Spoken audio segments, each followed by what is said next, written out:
Ha estado tan bueno el debate el día de hoy en Punto Central que decidí de forma muy madura retirarme el saco. Además hace un calorón aquí donde estoy. Pero bueno, tenemos un tema bastante interesante porque ampliaremos el abanico del COVID hacia el mundo. ¿Cómo están tomando los países el coronavirus y cómo lo están enfrentando? Sé que el señor Amin Anchondo está deseoso de emitir una postura y quisiera escucharlo.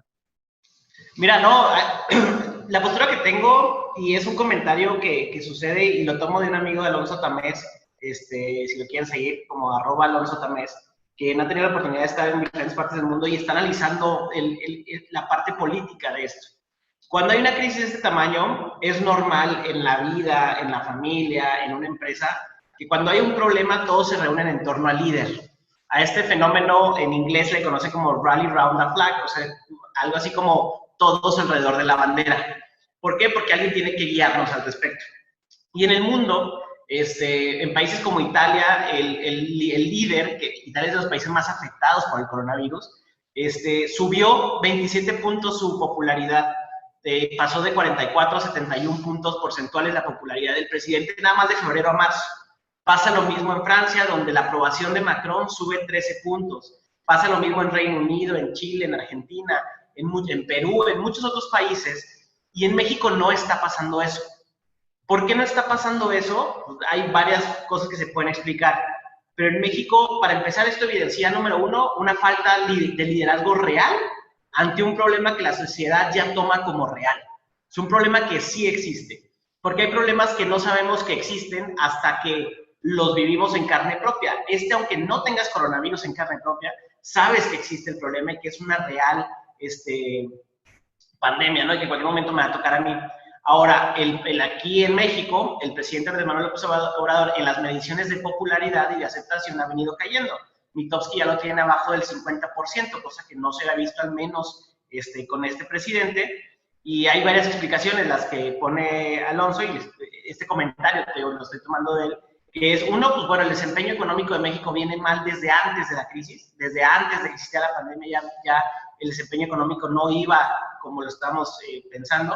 Hablábamos hace 2 o 3 meses aquí en este programa de que pues, no estamos creciendo al 0%, ¿no? O sea, prácticamente pues, no estamos creciendo, obviamente, aunque en política le llaman a veces crecimiento negativo. Dos, la falta de seriedad con la que se ha tomado el presidente. No hemos visto al presidente López Obrador con la seriedad que se necesita un tema de este tipo, lo cual no te inspira una confianza al respecto. Y la tercera es que, pues, obviamente, si este tipo de crisis hace que se unan todos al líder, ahorita estaba hablando Mónica de, oye, es que pues, no podemos seguir entre el papel de oposición y no oposición ante un problema que necesita de todos. Creo que los partidos opositores en México están tomando esta actitud de que tenemos que unirnos. Sin embargo, el presidente sigue con el discurso de división.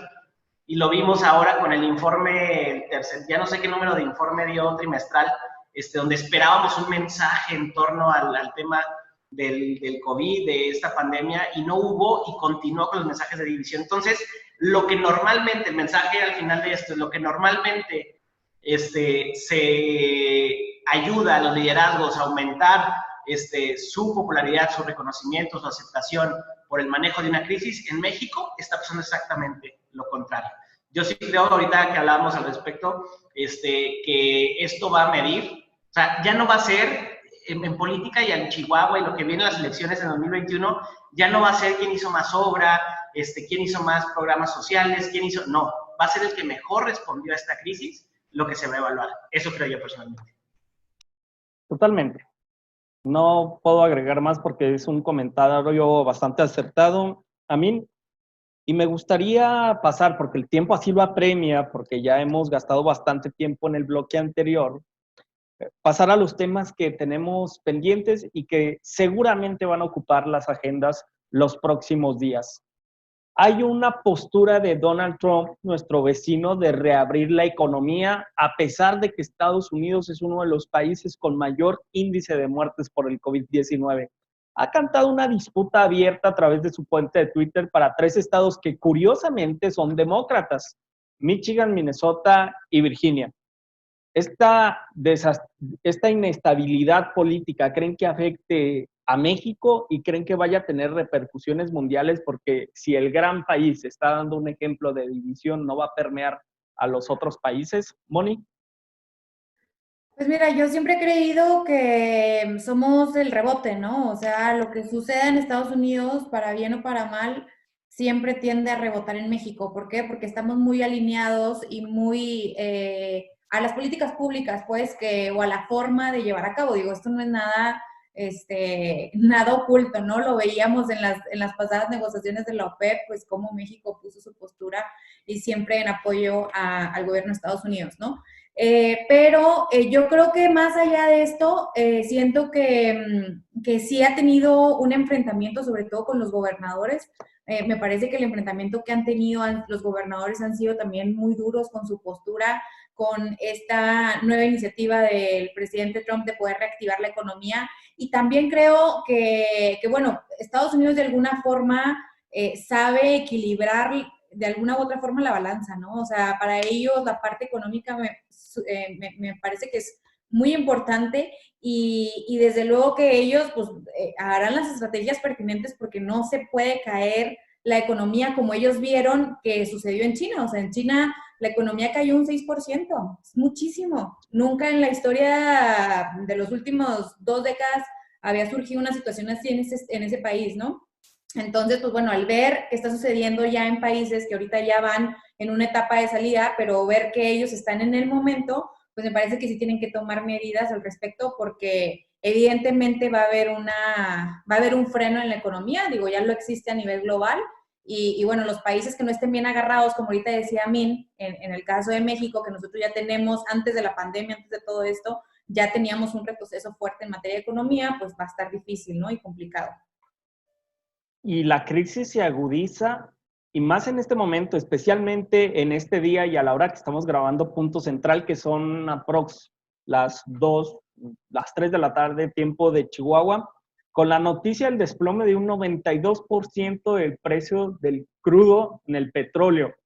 Va a remover todas las estructuras, lo que está ocurriendo con la economía mundial y sobre todo con los países que dependemos tóxicamente del petróleo.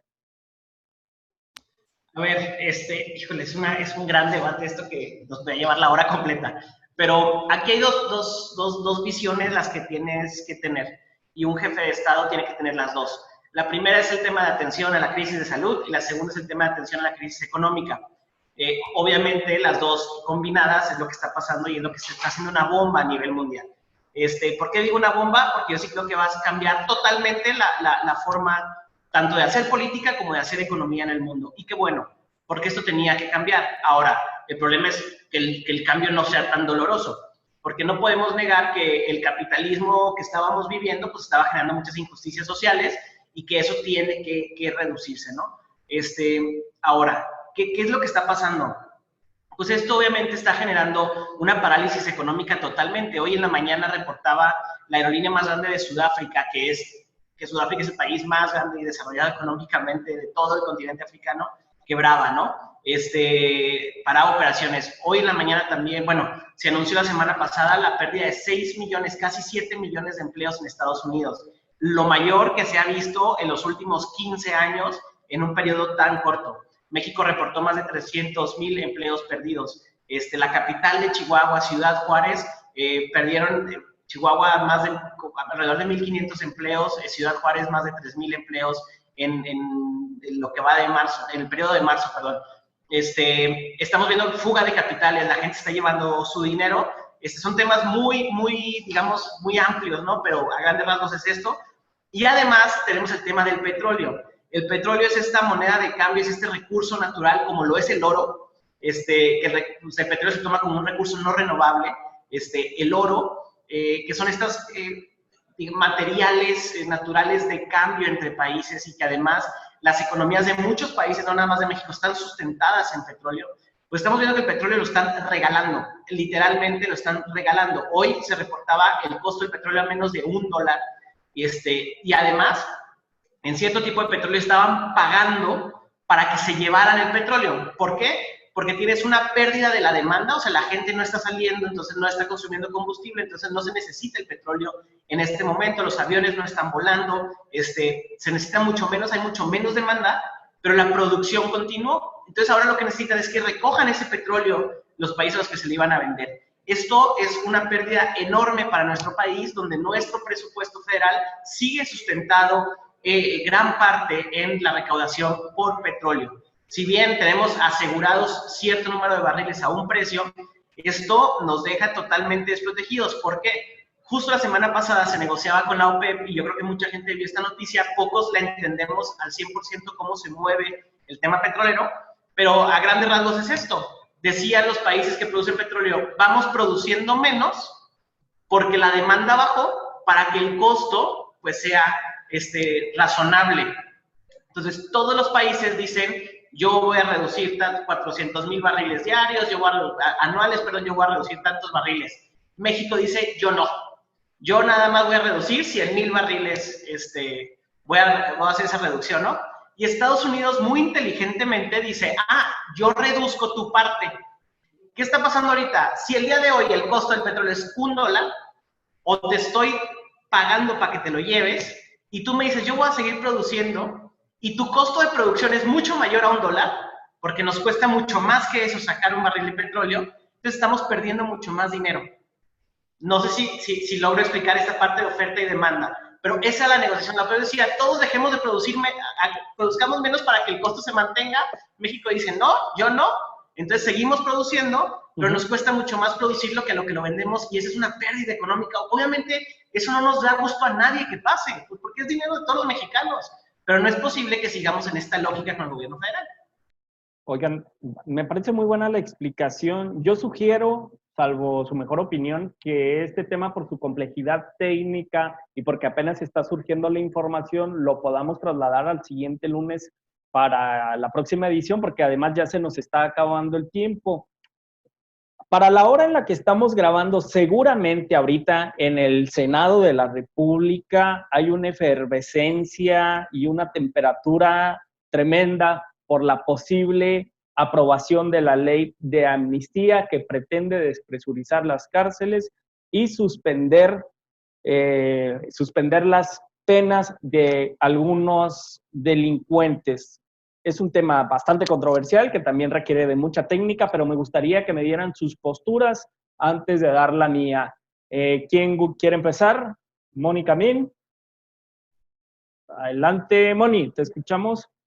Pues mira, yo creo que es un tema que, como dices, apenas se va a empezar a tornar. Pareciera todavía ni siquiera tan seguro que fueran a juntar el quórum de los senadores por la complejidad de trasladarlos de los estados al Senado para poder aprobar esta ley. Entonces, creo que pues no podemos saber más hasta, yo creo, en un par de horas en el que se defina bien si verdaderamente se junta el quórum y se puede aprobar. Creo que la ley trae bastantes variables, como la parte de no sacar a los reos más peligrosos, sino a ciertos grupos vulnerables, ¿no? Entonces, la realidad de las cosas es que yo no he leído a fondo esas letras chiquitas que son las que de pronto nos ponen en jaque o hacen que sí funcione o que deje de funcionar un proyecto de ley. Entonces, pues bueno, la verdad es que yo sí considero que debemos esperarnos a ver qué es lo que sucede, y bien que se vayan definiendo, pues ahora sí, como lo comentaba, pues la letra chiquita, ¿no? Que es la que siempre nos da en la torre. ¿Amín? Sí, totalmente, digo, desconozco el dictamen, ¿no? Lo que se vaya a discutir, porque, digo, hasta ahorita mucha gente lo desconoce, no sabemos exactamente cómo salió. El tema es que no es momento de estar discutiendo esto, o sea, no es momento de reunir al Senado de la República a discutir algo que no es precisamente para un tema económico ni para un tema de salud, que son las dos prioridades que tiene el país en este momento, ¿no? Cualquier otra discusión ahorita creo que no es prudente ni la decisión más responsable al respecto, ¿no? O sea, yo ahorita quisiera ver el Senado discutiendo qué es lo que va a pasar con el tema de las pérdidas que va a haber petroleras. Digo, que si es un tema de Cámara de Diputados, pero el Senado también toma cartas en el asunto, sobre qué va a pasar con la crisis sanitaria, todo lo que se tiene que regular al respecto, ¿no? Yo difiero por completo con ustedes dos. A mí me parece que es el momento idóneo para que se legisle y para que se establezca un cuerpo normativo muy claro. Cambiar y repensar la política criminal en el Estado mexicano sería maravilloso, y más en esta contingencia. Dejar de estar obsesionados con la prisión preventiva, dejar de estar obsesionados con tener a personas que han delinquido y que han participado en la comisión de delitos menores y que podrían estar gozando de su libertad de ambulatoria con medidas cautelares severas y estrictas, pero no estar recluidos. Creo que es un buen momento. No estoy respetando las formas que está aplicando Morena, porque es a la vieja usanza del PRI, donde te mayoriteaban o te aplicaban alguna argudicia para aprobarlo, pero es un buen momento para hacerlo. Sí, yo estaba hablando del momento, no de la carnita sí. de la trascendencia. Pero ¿se te hace correcto ahorita, prudente, con todo esto? Hay una población carcelaria que está muy expuesta. Si hay un brote de contagio como ocurrió en Brasil, imagínate lo que ocurriría en los centros penitenciarios, donde están en hacinamiento hasta 11 personas en una celda de menos de 2x2. Creo que es un buen momento. Ahora, el Senado de la República es una actividad esencial que debería de estar sesionando y teniendo las actividades no con normalidad, sí con las medidas de prevención, pero sin abandonar sus labores. Así lo dice el propio acuerdo del Consejo Nacional de Salubridad. Es cierto, hay prioridades, como en todo, y esta crisis hace un llamado a la salud y a la economía, pero sin dejar a un lado la seguridad. Además, hay que decirlo, no es de ayer ni de antier. La propuesta de dictamen viene desde septiembre, desde el 15 de septiembre, para ser preciso. Totalmente, pero también hay muchas cosas que se tienen que discutir relativo a esto, ¿no? A ver, si estás hablando, si lo estás viendo por un tema de posibilidad de contagios y eso, pues tenemos que hablar también qué va a pasar con la educación pública. O sea, se va a perder el año, no se va a perder el año, qué es lo que va a pasar, y hay que reformar muchas cosas para poder continuar vía remoto, lo que sea. O sea, a lo que voy es, hay temas que necesitan mucha discusión como es este, y hay temas que son de urgencia para este momento, para no perder diferentes, tanto temas económicos, como temas laborales, como temas educativos, como temas de muchísima situación, ¿no? Entonces, claro que es un tema relevante, claro que hay que discutirlo, claro que es importante la visión que tienes. Yo considero que no era el de mayor prioridad en este momento. Bueno, sigo pensando. Sobre todo que se le vaya a dar el tiempo para la discusión que merece este tema, justamente por su importancia. Yo coincido totalmente con Amin. Bueno, yo no coincido con ninguno de los dos, pero es parte de este programa y para eso estamos aquí. Me duele mucho tener que despedirnos, pero se ha agotado el tiempo. Amin se fue antes de que cortáramos la emisión, o seguramente hará algo, pero para aprovechar este tiempo, Mónica, muchísimas gracias por participar en Punto Central. Seguramente te veremos el próximo lunes. Claro que sí, muchas gracias a todas las personas que nos ven y bueno, pues estamos al pendiente a través de estas transmisiones para poder seguir dialogando de los temas más importantes. Amin, ¿qué pasó? Gracias, estuve a punto de perder la conexión de internet porque, por lo mismo, entonces, pero agradeciendo el espacio y recordando a todo el mundo que en este programa sí les pedimos que hagan caso a las recomendaciones de Hugo López-Gatell y nos quedemos todos en casa si queremos ayudar al país y ayudarnos nosotros mismos. Hay que tener mucha fuerza, mucha paciencia y desprendernos de cualquier ideología o dogma. Vamos a creer en las autoridades, vamos a cuestionarlas, sí, pero es momento de creer, estar unidos, pero no juntos. Chavos, Mónica, muchas gracias. Nos vemos el próximo lunes, miércoles en Radio Universidad, y también nos pueden seguir en las plataformas digitales. Gracias a Canal 28. Hasta la próxima.